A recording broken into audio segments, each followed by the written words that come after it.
We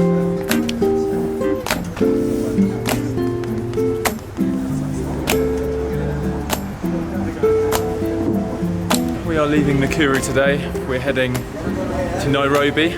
Most of the team are flying out this afternoon and then a few of us are staying on for a few days. We've got like a 4-hour drive. Bye Isaac! Bye Isaac! Bye mate!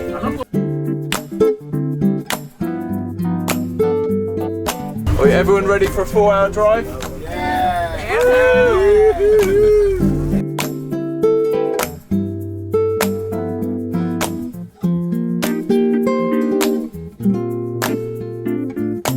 We've just stopped for a toilet break. Guys, I want to show you this, this is crazy. But apparently this is a hotel. Joyland Hotel. How is that a hotel?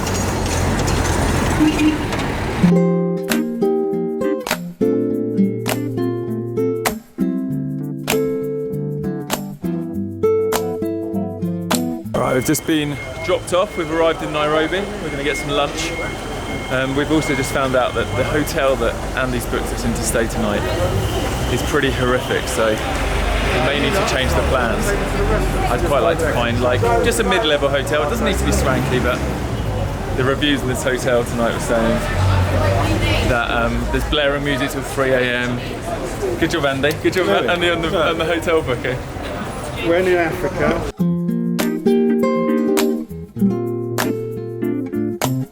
Got some pasta for lunch.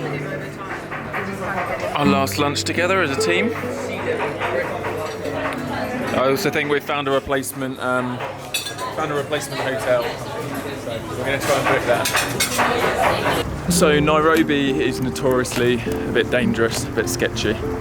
So I think they've parked our car inside the court to keep it safe because it's got all our bags stacked on the top.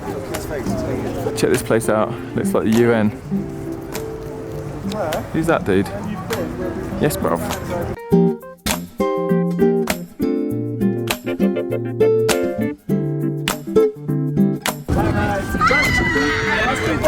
Bye!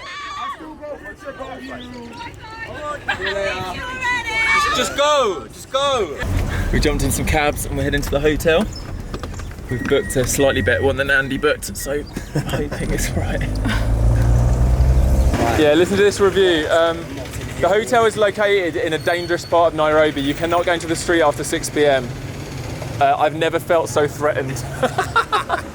I think we found a hotel. The first one we tried was full, but it turns out we're not in the safest part of Nairobi. But I think that's part of the adventure, isn't it, Barney? 100%. It's good that you got your camera out there. Yeah, yeah. I probably shouldn't be flashing this camera around. But I think later at night I'm gonna try and be a bit more subtle, and Barney can protect me. Yeah, I'll be alright. Oh yeah, Andy's managed to haggle him down. Got a deal. It was like 70 quid a night. How much is it now? We've got it about 25 quid a night. Yeah. For a room. That's pretty good going. So we're heading out on the town. I've switched to the G7X because it's a little bit less obvious carrying this around in Nairobi than my big camera. So we're going to be rolling with this tonight. We've been stuck in the Matatu for like an hour in traffic and we've literally gone nowhere. So we've just jumped out. And we're going to meet the other boys in the bar and then find some food. This is crazy here. Nairobi is crazy. Right, we've met up with the other guys. Getting our food. Raya tried to order tomato pasta with some cooked vegetables, but she got, is it cheese? Cheese pasta? No, it's cabbage and spinach. It's like normal pasta. Just plain pasta, so it didn't work out as planned. But this vegetable curry is great. There's a simple white and green. Yeah. Oh yeah, guys, I haven't told you, Andy's been eating vegetarian for the last 4 days. 4 days. That's a big thing. First time I've ever done this in my life. I'm proud of you, bro. You guys have converted me. Yeah. We've been having a great evening. Lots of conversations, deep conversations. I've been getting to know these guys a little bit more.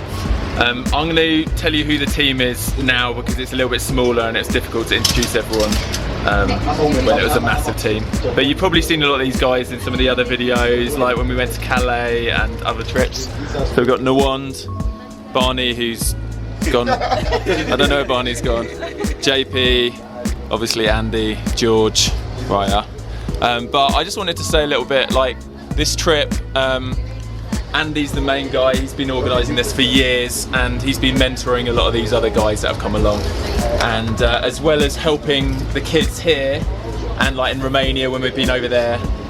These trips are also very much about who's coming along and the impact on their lives, and JP's just going to share a little bit about his life and what stuff was like for him years ago, and like maybe how stuff's transformed for him. And I don't know, do you want to share a little bit? My name's JP, Jean-Paul, 29 years old, grew up in South London housing estate, kind of saw the things that are often happening in council estate with like regards to like crime, etc. Found myself following that path. I enjoyed it while it lasted. 2011, I got sentenced to a 5-year prison sentence for robbery and firearms. Came out of prison. Well, whilst I was in prison, I was trying to make connections with people to do better things that I've done than I've done in the past. So 2 of my close friends, George and the one who have been introduced, we're doing great things, going to South Africa, doing like missionary stuff, working with people and bettering their lives and learning from those people, and I wanted a piece of it. So I came out, got in contact with Nawand and George. They kind of put me on a path to meet Andy. I met him a few times before, but didn't really know him. Yeah, I tried to go to Kenya in 2014, but probation put a stop to that, said that I was too high risk. 2015, I wanted to go as well, but there were some complications with passports, etc. And then now I'm here, 2016. Finished my full prison sentence and my probation. I'm here now in Kenya with great guys. Yeah, just hoping to better my lives and better people's lives over here. And it's a blessing to be around these people. There's a small social enterprise that's blossoming and growing rapidly in Roehampton, which is under the umbrella of the Regenerate charity. It's called the Feel Good Bakery. So it's one of Andy's little dreams. He's been dreaming about it for years. Come on, Feel Good Bakery, it's changed the world. It's yeah. people like JP that are the ones making a difference, though. Now. Thanks. This is wicked. Thank you.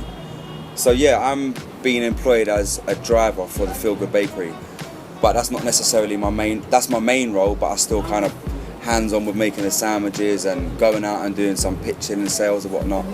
So for every sandwich that is sold, a percentage of the price goes into a bucket that gets sent out to, not a physical bucket, but yeah, it goes into a pot. We forgot the bucket. I'm going to eat tomorrow. So money gets sent over into three freedom programs. I have one in Nakuru in Kenya, one in Nairobi, Kenya, and one in Romania. It's nice to be involved as well, and it's nice to be in Kenya at the moment, because now I'm seeing the sandwiches that we're making and all the hard work that goes into it, and the pitching and having Andy on you and it's got to be sold.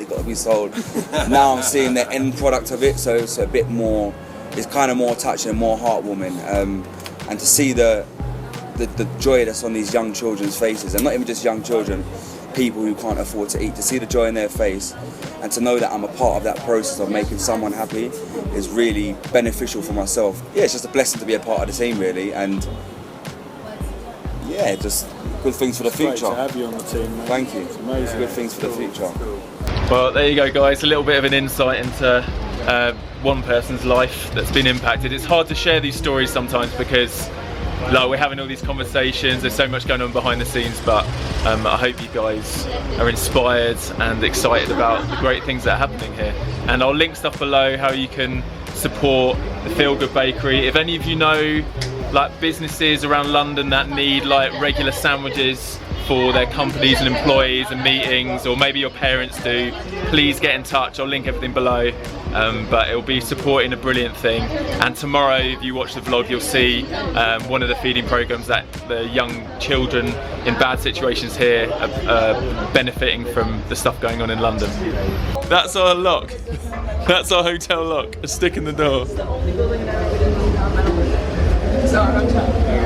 Peace out, enjoy life, and live the adventure. Boom.